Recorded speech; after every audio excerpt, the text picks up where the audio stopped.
নমস্কার, গ্রন্থকথার আরেকটি পর্বে আপনাদের সকলকে স্বাগত। গৌতম বুদ্ধ, যিনি ছিলেন ধর্মপরায়ণ ও ন্যায় নিষ্ঠার প্রতীক, বৌদ্ধ ধর্মের প্রতিষ্ঠাতা, আজ আমরা তারই বাণী শুনব। গৌতম বুদ্ধ, যিনি বৌদ্ধ ধর্মের প্রতিষ্ঠাতা এবং জগতের এক মহান আধ্যাত্মিক নেতা, তিনি জীবনের বিভিন্ন দিক সম্পর্কে গভীর দৃষ্টিভঙ্গি এবং প্রজ্ঞার আলোকে বিভিন্ন উপদেশ দিয়েছেন। তার মধ্যে একটি উল্লেখযোগ্য বিষয় হলো মাঝে মাঝে চুপ থাকা ভালো। এই কথা গভীর তাৎপর্যপূর্ণ এবং এটি শুধু কোনো সাধারণ উপদেশ নয়, বরং মানব জীবনের বিভিন্ন দিককে স্পর্শ করে। চুপ থাকার তাৎপর্য: গৌতম বুদ্ধ বিশ্বাস করতেন যে মানুষের মন, চিন্তা এবং কথার মধ্যে ভারসাম্য থাকা অত্যন্ত গুরুত্বপূর্ণ।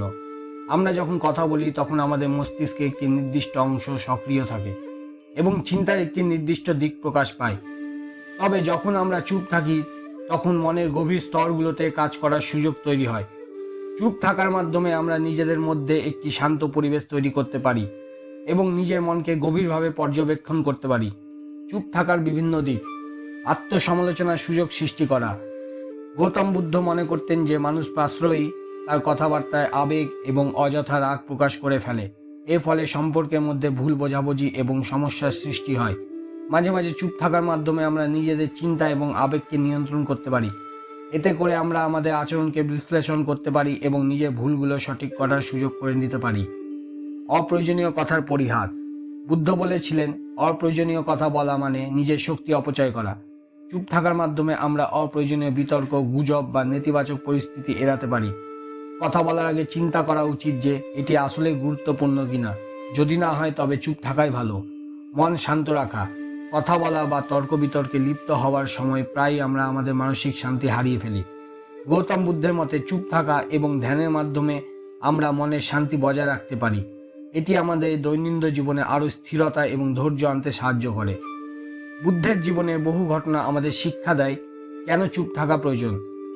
একবার এক ব্যক্তি বুদ্ধের কাছে এসে খুব রেগে তাকে অপমান করে। বুদ্ধ কোনো প্রতিক্রিয়া না দেখিয়ে চুপ করে রইলেন। সেই ব্যক্তি চলে যাওয়ার পর তার শিষ্যরা জিজ্ঞাসা করল, আপনি কোনো উত্তর দিলেন না কেন? বুদ্ধ বললেন, যদি কেউ তোমাকে একটি উপহার দিতে চায় এবং তা তুমি গ্রহণ না করো, তাহলে উপহারটি কার থাকে? শিষ্যরা উত্তর দিল, উপহারটি তখন সেই ব্যক্তিরই থাকে। বুদ্ধ বললেন, তেমনি যদি আমি তার অপমান গ্রহণ না করি তবে সেটি তার কাছেই থাকে। এই ঘটনার মাধ্যমে বোঝা যায় যে সব সময় কথা বলা বা প্রতিক্রিয়া দেওয়া প্রয়োজন নয়। কখনো কখনো চুপ থাকার মাধ্যমে পরিস্থিতিকে আরও ভালোভাবে সামলানো যায়। বর্তমান জীবনে চুপ থাকার প্রয়োজনীয়তা কী?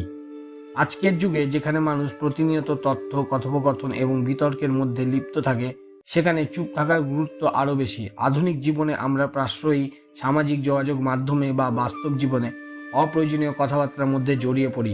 এর ফলে মানসিক চাপ বৃদ্ধি পায় এবং সম্পর্কের মধ্যে জটিলতা সৃষ্টি হয়।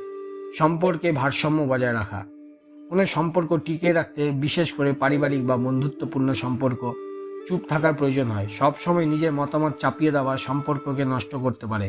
কখনো কখনো অপরপক্ষের কথা শোনা এবং চুপ থেকে পরিস্থিতি বোঝা সম্পর্কে শক্তিশালী করে। মানসিক স্বাস্থ্যে উন্নতি: গবেষণায় দেখা গেছে চুপ থাকা এবং ধ্যান করার মাধ্যমে মানসিক চাপ কমানো যায়। এটি আমাদের মনোযোগ এবং সৃজনশীলতাকে বাড়িয়ে তোলে। বুদ্ধের শিক্ষা অনুযায়ী চুপ থেকে নিজের ভেতরে অনুভূতিগুলো বিশ্লেষণ করা মানসিক শান্তি এনে দেয়।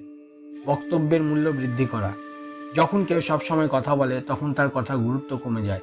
কিন্তু কেউ যদি প্রয়োজন মতো কথা বলে এবং বাকি সময় চুপ থাকে, তার কথা শোনার প্রতি অন্যদের আগ্রহ বাড়ে।